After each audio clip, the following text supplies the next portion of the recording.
Sabah. Ya. Tentang HSR ni, saya mengikuti rombongannya Amat Berhormat Perdana Menteri ke Singapura baru-baru ni.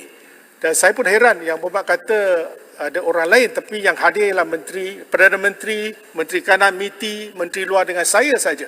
Jadi yang lain ada pegawai kerajaan. Jadi saya tak tahu apa yang Berhormat kata tadi. Ya, yang penting ialah dalam aspek ini, HSR adalah projek perbincangan antara Perdana Menteri Malaysia dengan Singapura. Ya, Ketika mereka mengadakan perbincangan.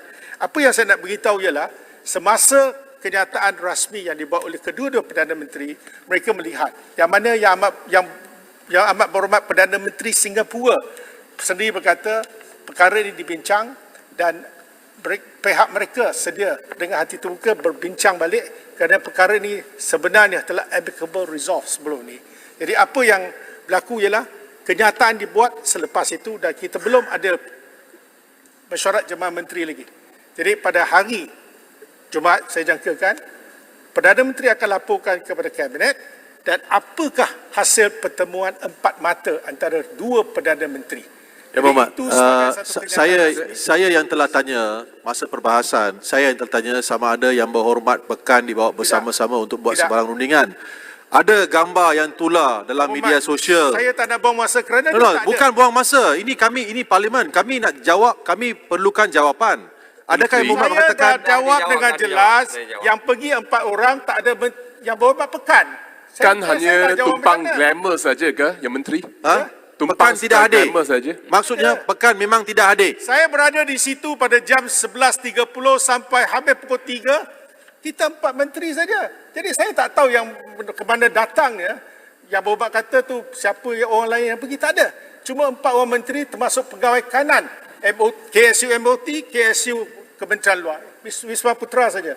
Yang lain ada tak ada. Saya tempoh tak tertentu yang Berhormat Menteri, ada tak tempoh tertentu perundingan itu akan itulah saya kata diselesaikan? saya nak masuk yang ni lebih substantif. Itu lagi penting. Sebelum tu boleh saya minta ECRL tadi ya. Apabila kita reinstate di Serendah bypass, disebutkan tadi 50 bilion total ECRL cost, right? So saya nak mohon supaya penjelasan 50 bilion itu termasuk the reinstatement of the Serendah bypass. Ya. Saya ingin maklumkan sekejap dalam jawapan saya ada nanti ya. Saya jawab yang Datuk YB Pontian tadi sebut. Belum ada satu time frame, duration, apa perbincangan. Cuma satu kenyataan rasmi antara dua Perdana Menteri, itu saja. Jadi setakat ini, oleh kerana kerja-kerja ini diuruskan oleh EPU, seperti mana Yang Berhormat Seremban sebut dari segi latar belakang macam itu. Tetapi selepas ni, apakah hala tuju akan ditentukan oleh Yang Berhormat Perdana Menteri dan apa hasil perbincangan empat mata itu akan dimaklumkan dan kita rasa terpanggil dari segi teknikal kita boleh membantu. Tidak ada masalah kerana kita dalam satu kerajaan kolektif. Tak kira agensi mana, yang penting kita memikirkan tentang masa depan dan apa yang saya nak maklumkan pada ahli-ahli Yang Berhormat, sebenarnya kita lihat, kita buka saja VTL udara, kita lihat sambutan tu sangat baik. Kapal terbang yang digunakan oleh Singapura adalah A380. Cukup ramai. Dan mereka guna Dreamliner juga kalau untuk Scoot. Airline lah yang dikatakan satu lagi syarikat penerbangan dari Singapura. Dan saya nak beritahu sebenarnya jumlah penumpang yang tiba di lapangan terbang Changi 7,000 kalau sebelum Covid. Dan mereka datang sini jumlah yang lebih kurang sama. Jadi jumlah tu banyak. Inilah antara road yang paling sibuk di dunia yang mana syarikat penerbangan memang sibuk untuk mengendalikan laluan ini.